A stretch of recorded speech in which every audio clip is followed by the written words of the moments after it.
Hello, welcome to the Bag Hag Digest. Hello my lovely bag lovers. This bag is basically Game of Thrones meets Chanel. When you get pissed off at someone, you can just whack them in the face with this.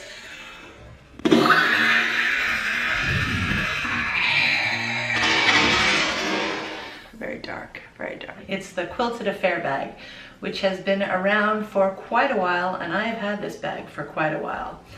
Rebecca Minkoff is obviously in this case inspired by Chanel and another model she has made that I have also purchased. All used, of course. I always, not always, but most of the time I buy used bags. Is inspired also by Chanel, the boy bag, and I'll talk about that one later. But this is more like the classic flap style, except that Rebecca Minkoff has put her little signature on it, which is this curved front that you can often see in her designs. The Quilted Affair, especially the large Quilted Affair and other large models of popular bags, for some reason are not on sale on the website as much as before, and I think that's because there's a trend now for smaller bags. But smaller bags, for me, tend to indicate shorter strap length, and I can't wear them cross body as easily. However, this particular bag cross body is fantastic. It just looks a wee bit too big.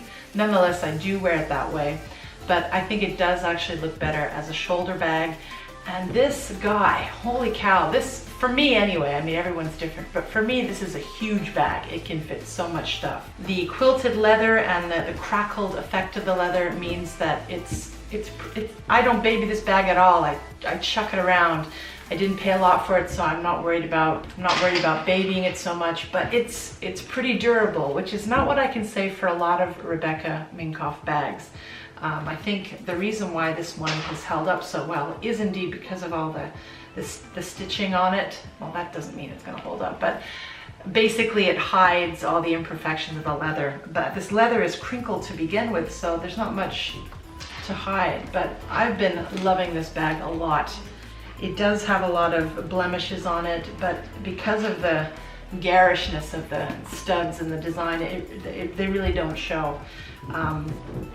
Very happy with this bag. Now the one thing, and this bag I got as a test to see how I would like the Chanel single flap bag, because that's basically, I know based on my research, that it's the only bag that's going to be from Chanel that's going to be long enough for me to wear as a crossbody. And for me, crossbody is where it's at. If I can't wear it crossbody, I'm on my bicycle a lot.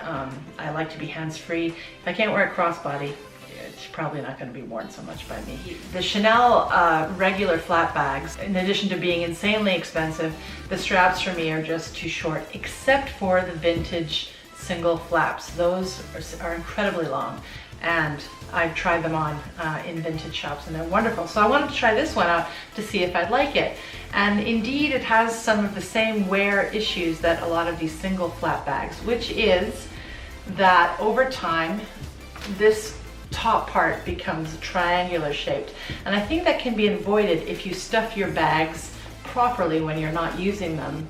As I said, I bought this secondhand, so if I bought a new one, I don't know if that would happen, because I might take care to store it better.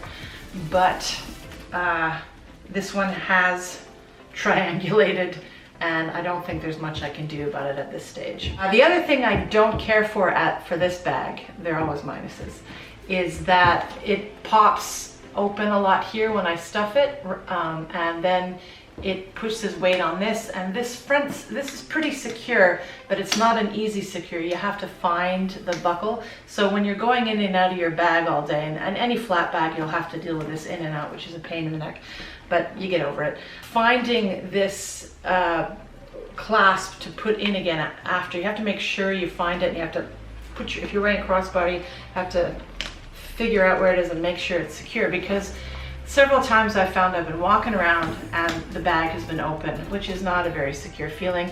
And if these two snaps on the side are also unopened, the whole thing, goes like this when you're wearing it. And that's definitely not a pretty look, in addition to not being a very secure look. As you can see, a lot of crap fits in here. I don't know if I should do what's in my bag, but this is what I'm wearing today. Got my pochette Got my glasses, got my clay, I've got a lipstick and my agenda, I've got a comb and my powder, I've got my hanko, you need these in Japan to sign for things. Got some candy, ornament, fisherman's friend. I don't have a cold right now, so I don't need these. What else do I have in here? I have some chubby stick. This is some e-liquid for my vape stick. I have an echo bag for shopping. I have another clay with some small devices like an iPod shuffle and things like that. I have my retainer. I have my coin purse. I have some sanitary products, which I don't care to show you on camera. Oh, and I've also got, of course, my vape stick. This is a really heavy and big one too, because I always drop them and break them, and this one is pretty resilient. This, however, is a little more delicate, so I don't drop it like that. Or pour e-liquid all over my bag. That wouldn't be a thing. And I have in the back my phone, and that's not even full. You can get a lot more. There's a huge flap in the back, and there's 2 flaps in the front, a zippered pocket, and a little slide purse for your, see, that snapped open there. A little side section for a card of some sort. And you can wash this pretty easy too. It comes out, it's made of a cotton cloth. Rebecca Minkoff has the same design over the years, but changes out the patterns, the prints, the textures, the leathers, the materials, and also the prints year by year. So that's an interesting factoid about her. But overall, I've been very happy with this. This is my only red bag. No, it's not true. I have a Kenzo little wallow and chain. I like red. Primary colors tend to mesh well with everything. Okay, so that is my take on the Rebecca Minkoff. The Rebecca Minkoff Quilted Affair bag. I think it's good, but it does have some issues. The snap here, the snap there, the triangulation. Wear and tear for this is not bad. The chain is good. If you're looking for a Chanel-esk type of bag without the Chanel-esk price, this is definitely one to look at. And it's got a real Game of Thrones appeal. Bag Hag signing out.